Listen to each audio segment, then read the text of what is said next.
Tonight, we remember that Jesus came. Unlike you and I, who live and die, Jesus came, born to die. He had a specific purpose. He didn't want to go to the cross. We see and hear in the agony his desire to go about it in any other way. If it be your will.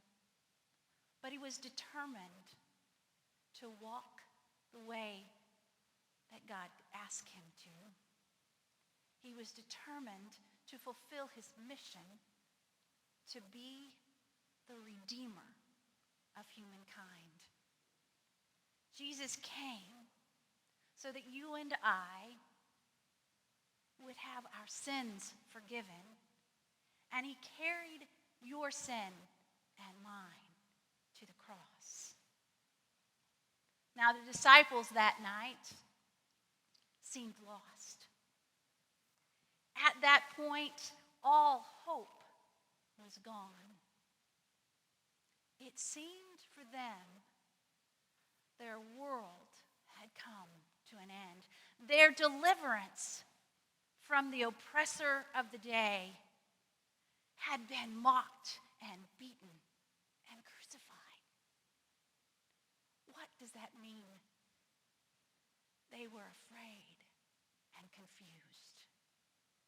They didn't understand all that Jesus had spoken, even though they had walked with him. They suffered in that moment as a people with no hope. This past year has been a difficult year. Uncertainty, loss of jobs, loss of life has made this year seem like multiple years of suffering. Depression and suicides are at an all-time high. There is a sense of loneliness all around. So I think tonight, if any other time, we can identify with the emotion of the disciples that night. We live in a world today that is searching for hope. We live in a world today that doesn't know where to find it. But church, we are not to live as a people with no hope. We have a hope in Jesus Christ. He is our hope, and he is the hope of the world. We must not get stuck in the attitude of the world. We must realize and remind ourselves that Jesus came to be our hope and our salvation, and that in no way do we walk through it alone. When life gets hard, all we have to do is look at the cross to remember the suffering that God walked through as well. When we go through the pain, the disappointment, the losses, all we have to do is look at the cross and remind ourselves that Jesus suffered too. Jesus suffered and died alone so that you and I don't have to. We do not have to suffer through anything alone. We have a hope in Jesus Christ that is beyond all things. How great the Father's love for us. What love beyond all measure. That he would give his only Son to make a wretch his treasure. It was my sin that held him there until it was accomplished. With dying breath has brought me life. I know that it is finished. We just sang those words, the very words that bring hope into our lives.